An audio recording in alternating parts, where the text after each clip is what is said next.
তাদেরকে অভিনন্দন জানাবেন। আমাদের কাঙ্ক্ষিত বরেণ্য মুক্তিপ্রাপ্ত সিপাহসালার শাইখুল হাদিস ইবনে শাইখুল হাদিস হযরতুল আল্লাম মামুনুল হক হাফিজাহুল্লাহ।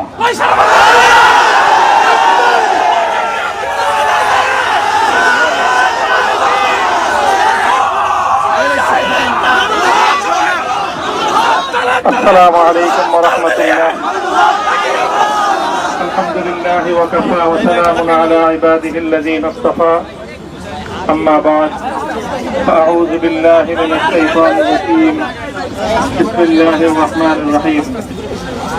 لا تثريب عليكم اليوم يغفر الله لكم وهو أرحم الراحمين.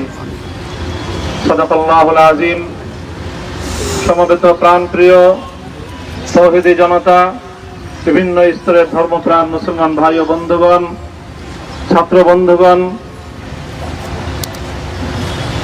এবং প্রিয় এলাকাবাসী, আল্লাহ পাক রব্বুল আলামিনের শুকরিয়া আদায় করি।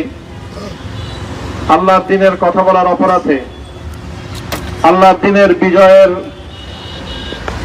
ঝান্ডা এবং কেতন উড্ডীন করার প্রত্যয় ব্যক্ত করার অপরাধে, আল্লাহর জমিনে আল্লাহর দ্বীন প্রতিষ্ঠার আন্দোলনের অপরাধে আমরা অনেক ভাই কারারুদ্ধ হয়েছিলাম।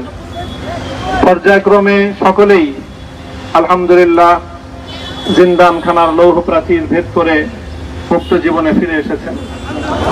সর্বশেষ আজ আমার মুক্তির মধ্য দিয়ে 2021 সালে হেফাজতে ইসলাম বাংলাদেশ এবং এদেশের আলেম সমাজের উপর ইতিহাসের অন্যতম এক গভীর ষড়যন্ত্র এবং চক্রান্ত নির্যাতনের যে স্টিমরোলার পরিচালনা করা হয়েছিল, তার আজকে একটি প্রাথমিক অধ্যায়ের পরিসমাপ্তি ঘটল। আমরা স্পষ্ট ভাষায় বলতে চাই, আমাদের উপর জুলুম করা হয়েছে, আমরা নির্যাতিত, অন্যায়ভাবে আমাদেরকে কারারুদ্ধ করা হয়েছে, বুলেটের আঘাতে আমাদের ভাইদেরকে হত্যা করা হয়েছে। তাদেরকে অভিনন্দন জানাবেন। আমাদের কাঙ্ক্ষিত বরেণ্য মুক্তিপ্রাপ্ত সিপাহসালার শাইখুল হাদিস ইবনে শাইখুল হাদিস হযরতুল আল্লাম মামুনুল হক হাফিজাহুল্লাহ।